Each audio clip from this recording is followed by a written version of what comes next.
ठीक छ अहिले सुरु है। नमस्ते भाइ बहिनीहरु।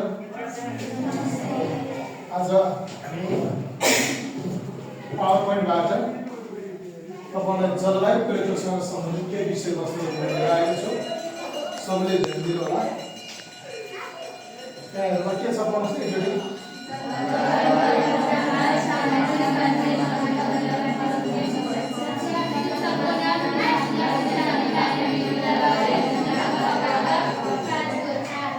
जलवायु परिवर्तनसँग सम्बन्धित यहाँ तपाईलाई थाहा छ के होला जलवायु परिवर्तन भनेको? जलवायु परिवर्तन भने के हो जस्तो लाग्छ? जल भने के हो?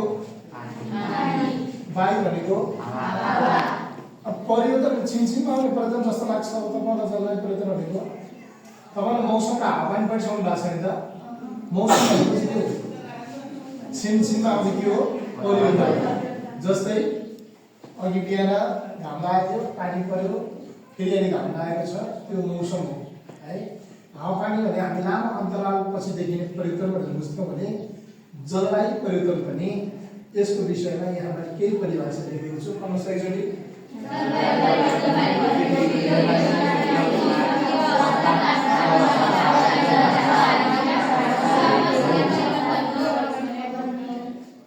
है यहाँ पिक्चरमा लेख्नु भएको छ, के लेख्नु भएको छ?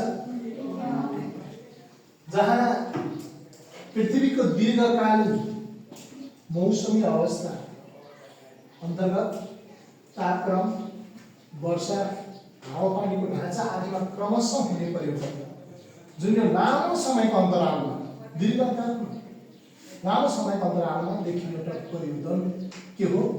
जलवायु परिवर्तन। सुन्नु भएको छ तपाईले पहिला जलवायु परिवर्तनको विषयमा पहिलाको र अहिले पहिला यस्तो हुन्थ्यो अहिले यस्तो छ भने केही हजुर बुबाले घरतिर भनेर सुन्नु भएको छ? पहिला लामखुट्टे लाग्छ भन्नुहुन्थ्यो, लाग्थ्यो पहिला, धेरै पहिला लामखुट्टे 20-25 वर्ष पहिला लामखुट्टे लाग्दैन भनेर भन्नुभएको सुन्नु भएको छ तपाईले? अहिले के हुन्छ? लामखुट्टे लाग्छ लाग्दैन? लाग्छ है, लाग्छ लाग्दैन? लाग्छ है। यहाँ जलवायु परिवर्तनका केही यहाँ उदाहरणहरू दिएको छ जसलाई हामीले अर्को पेजमा पनि पढाएको छौँ। जलवायु परिवर्तन के कारणले हुन्छ?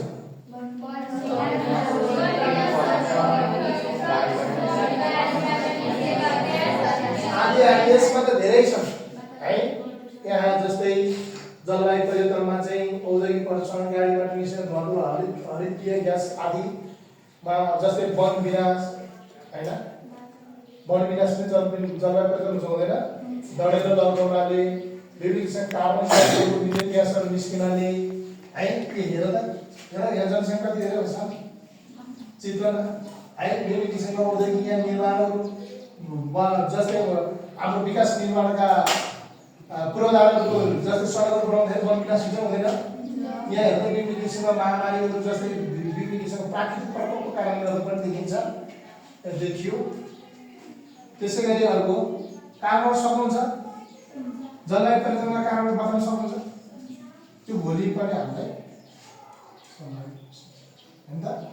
यो जलवायु परिवर्तनका के हुन्? कारण। अर्को जलवायु परिवर्तनबाट के असर देखिन्छ?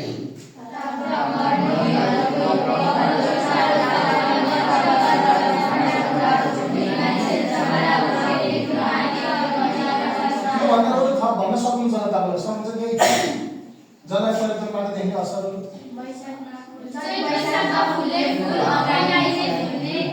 जस्तै लाली गुराँस है। फागुन चैतमा फुल्ने लाली गुराँस अहिले नै हामीले सायद फुलेको देखेका छौँ, छैन त? हेर जलवायु परिवर्तनको असर हेरेर यहाँ हिमाल सब काला पत्थर देखिएको छ। हिमाल सब के देखिएको छ? काला पत्थर। जलमुखी विस्फोटन भन्दा हिमालका हिमतालहरू फुट्ने। हिमतालहरू चाहिँ खासमा के हुन्छ? तातो बढी भइसकेपछि हिमतालहरूमा के हुन्छ? हिमतालहरू फुट्ने हुन्छ। त्यस्तै गरेर त्यसलाई के गरेर रोकथाम गर्न सकिन्छ?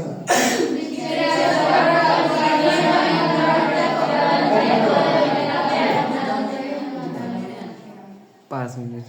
हेर त यहाँ यसलाई रोक्ने उपायहरू जहाँ वृक्षारोपण गरेर खाली नाङ्गा जमिनहरूमा जस्तै हाम्रो गाउँहरूतिर रुखहरू ढालिन्छ, रुखहरू ढालेपछि त्यहाँ के हुन्छ, त्यो बुढो रुख पनि मर्छ, अर्को रुख पनि हुँदैन।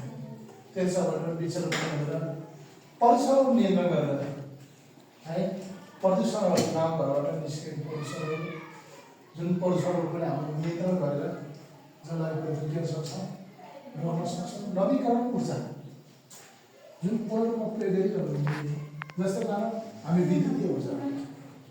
विद्युतीय ऊर्जा, सौर्य ऊर्जा, विद्युतबाट पनि विद्युतीय जलवायु परिवर्तन त्यस्तो असर गर्दैन। अनि सूर्यले गर्दैन, तर डिजेल पेट्रोलहरू छन्, जुन डिजेल पेट्रोलहरूले त्यसबाट निस्किने ग्यासहरू होइन, त्यो जलवायु परिवर्तन निकै ठुलो के हुन्छ, असर पुर्याउँछ। त्यसै गरी अब हामीले सबैभन्दा ठुलो मानिसमा चेतना हुनुपर्छ, सबभन्दा ठुलो के हुनुपर्छ, चेतना हुनुपर्छ। मानिसमा चाहिँ चेतनाको विकास के हुन्छ, जलवायु परिवर्तनलाई हामी के गर्न सक्छौँ, रोकथाम गर्न सक्छौँ अथवा नियन्त्रण गर्न सक्छौँ, न्यूनीकरण गर्न सक्छौँ। जस्ता विषयहरू हामीले के गर्न सक्छौँ थाहा हुनुपर्छ। अघिल्लो पेजमा हामीले हेरेका थियौँ जलवायु परिवर्तनको असर। यो साँच्चै जलवायु परिवर्तन अहिले विश्वको ठुलो असरको रूपमा देखिएको छ। जलवायु परिवर्तनको कारणले गर्दाखेरि विभिन्न किसिमका प्राकृतिक सुन्दरताहरू हट्दै गएको छ। वर्षा तापक्रमहरूमा निकै फरक पाइएको छ। अनियमित वर्षा छ, खण्डवृष्टि हुने कि अतिवृष्टि हुने कि अनावृष्टि हुने, कि धेरै पानी पर्ने कि पानी नै नपरे लामो समयसम्म, कि त खण्डवृष्टि, कोही ठाउँमा पानी पर्ने कोही ठाउँमा सुक्खा हुने, जस्ता समस्याहरू धेरै कुराहरू अहिले गरिसकेका छौँ। हामी यसका उदाहरणमा पनि प्रदूषण भनेर छ, प्रदूषण नियन्त्रण गर्नुपर्छ। अब जलवायु परिवर्तन हाम्रो साझा समस्या हो, हामी सबैको समस्या हो। यो एउटा व्यक्तिले एउटाले रोक्छु भनेर रोकिँदैन, यो सबै तिमी हामी तमाम विश्वभर बस्ने नेपालीले मात्र होइन, विश्वभरका सबै मानिसले जलवायु परिवर्तनलाई रोक्नको लागि आफ्नो व्यक्तिगत रूपमा आफ्नो भूमिकाहरू निर्वाह गर्न सक्यो भने जलवायु परिवर्तन के गर्न सकिन्छ, नियन्त्रण गर्न सकिन्छ है त भन्दै आज यो थोरै लिपलाई यही अन्त्य गरे। थ्याङ्क यू, धन्यवाद।